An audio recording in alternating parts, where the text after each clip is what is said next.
मला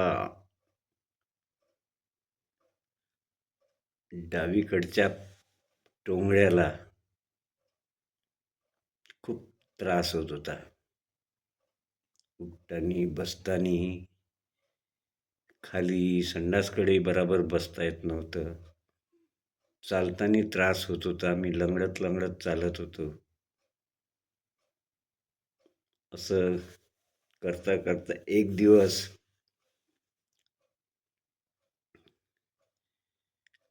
माझे एक युवाई आहे, माझ्या घराजवळच राहतात, सोमकुंवर साहेब. त्यांना मी सांगितलं असा असा प्रसंग, मला टोंगळ्याला खूप त्रास होत आहे. तर त्यांनी म्हटलं आता मी काही गोळ्या वगैरे घेतल्या, पण त्यानं काही आराम झाला नाही.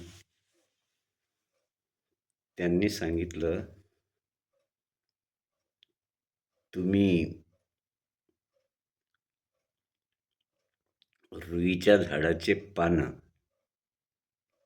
आणि त्याला सरसूचं तेल लावा आणि हळद लावा आणि थोडा शेक दाखवा. त्याच्यानंतर ते पानं टोंगळ्याला बांधून द्या आणि पहा आरामगी होते की काय. तर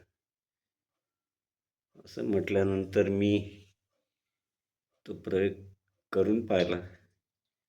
मुलाकडे पानं आणून दिले, सरसूचं तेल आणून दिलं, हळद दिली, त्यानं बांधून दिले. 2-3 दिवस तो प्रयोग केला. नंतर मला आराम वाटला. दुखतही नव्हता, चालतानाही दुखत नव्हता, खाली बसलो तरी दुखत नव्हता आणि आताही दुखून नाही राहिला. आता या गोष्टीला 4-5 महिने झाले असतील. तर बरं वाटलं. म्हणून असा त्रास असल्यानं असा प्रयोग करून पाहिला तर काही हरकत नाही. निसर्गतः आहे त्या काही काही गोष्टी वनस्पतीच्या आहेत.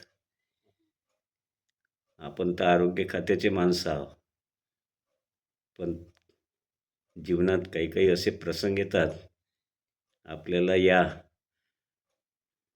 देहाला काही काळपर्यंत जगवायचं आहे. म्हणून काही काही गोष्टी केल्या तर काही हरकत नाही. असा मी माझा प्रसंग सांगितला. धन्यवाद. जय भीम.